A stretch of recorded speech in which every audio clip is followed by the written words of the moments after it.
This is Karachi, रोशनियों का शहर। और तला अंजुम की लाइन है ना, कराची चल। तो कराची चल, कराची चल, आके देख किसका जोर है कराची पर। ए छोड़ कल, तू आज ही चल, मेरे आगे कराची कराची ना कर शबाहुर। और अब कराची चलता है तो मुल्क का रेवेन्यू बनता है, लेकिन इसकी कहानी कुछ आसान नहीं है। तो आज से 12 साल पहले जब हम छोटे हुआ करते थे तो उस वक्त कराची को दहशतगर्दी की नजर से देखा जाता था। और ये मैं बात कर रहा हूँ 2010 की, जब दहशतगर्दी उरूज पर थी। तब रात में इस मुस्लिम पर बैठना भी बड़ा खौफनाक होता था। और तला यूनुस की लाइन है ना, जैसे ही रात हो, सड़कें सुनसान, पिस्टल बार, ये कराची वाले राज ब्रो। फिर भी न डर बन के सड़कों पे आधी रात को, ओए बीफ बर्गर कराची या फिर बात चोद। अब ये बात कर ली हमने कराची पर, कराची में रहती कितनी आवाम है तो जानी बताता चलूं कि सदर से लेकर गुलशन अदीद तक और गुलशन अदीद से लेकर सदर तक इसकी आबादी है 2.5 करोड़। और अगर तुम्हें शक है तो फिर से कराची चल। आके देख किसका जोर है कराची पर। ए छोड़ कल, तू आज ही चल, मेरे आगे कराची कराची ना कर शबाहुर।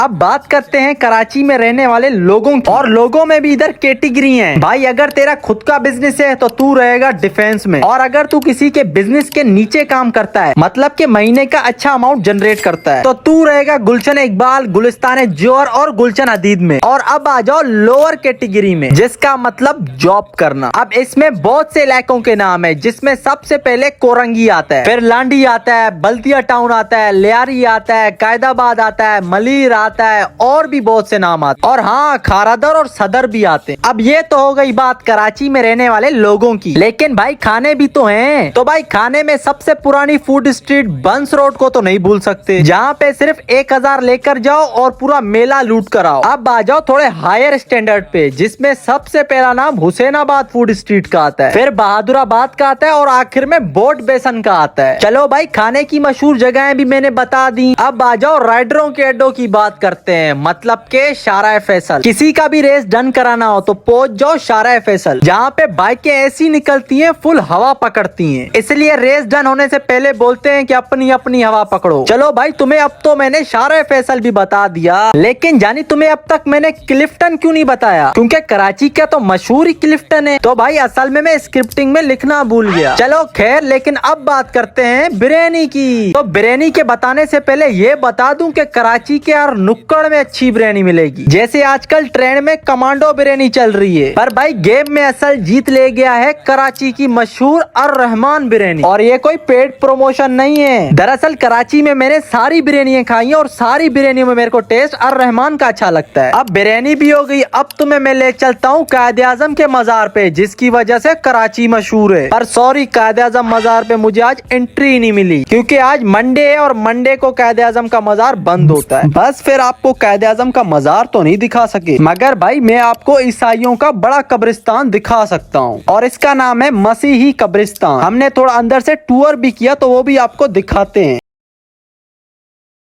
ये अभी यहाँ पे हम खड़े हुए हैं, ये है किसकी कब्रें? अंग्रेज़ों की, क्रिश्चियन की। मियाँ बस क्रिश्चियन की कब्रें हैं ये। तो भाई ये क्रिश्चियन की कब्रों पे हम खड़े हुए हैं। तो यार बहुत देखने वाला मनाजिर है। सब क्रिश्चियन है यहाँ पे, सब क्रिश्चियन है। मुसलमान एक भी नहीं है। मुसलमान एक भी नहीं है, सारे क्रिश्चियन है। मतलब ये हमने ये एक्सप्लोर ही नहीं किया, तो पहली बार एक्सप्लोर किया, तो बहुत क्रेज़ी और बहुत एक हिसाब से हमें खौफनाक लग रहा है। लेकिन बस है, क्रिश्चियन भी इस दुनिया में रहते हैं, तो ये क्रिश्चियन की कब्रिस्तान है। तो ये सीन है भाईजान। ये जो है ना, ये कब्रिस्तान तब के हैं भाई जब पाकिस्तान बना भी नहीं था ना, तब के कब्रिस्तान है यार।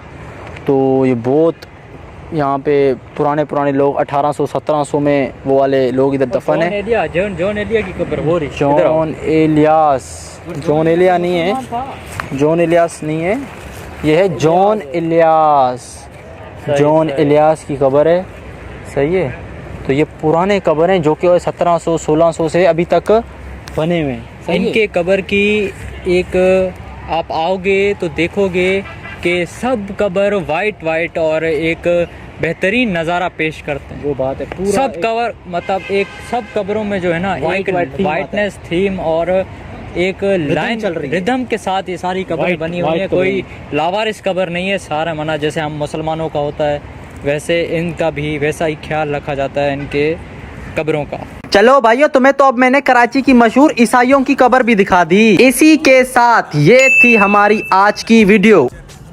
अब आप मुझे ये कमेंट में बताओ कि अगली वीडियो किस इलाके की होनी चाहिए। बाकी तुम तला यूनुस की लाइनें सुनो। पो पो हर नाके पे थी रोक टोक, ब्रोक फ्रोक थे और वो मांगे नोट ब्रो। म्यूजिक में पैसा नहीं था, बेचने लगा डोप वोप। ऑन द लो लो ये उसूल था, खुद ही की मौत से परचम हुआ मजबूर था। रूप पोश पैसा नेमत पहनी वर्दी नहीं, जब भी फाड़ेंगे मिलेगा सीने वाला दर्जी नहीं। अलामतों की मर्जी नहीं।